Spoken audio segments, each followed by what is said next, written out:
Hi everybody, welcome back to my channel SimplyPretty Creations. In today's video, I will be showing you some ways in which you can decorate or organize your house for free, or I would rather say almost free.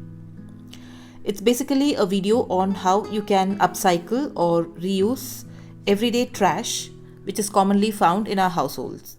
In this video, I will be sticking to two categories of trash. The first one being paper and cardboard, and the second one being glass jars and bottles.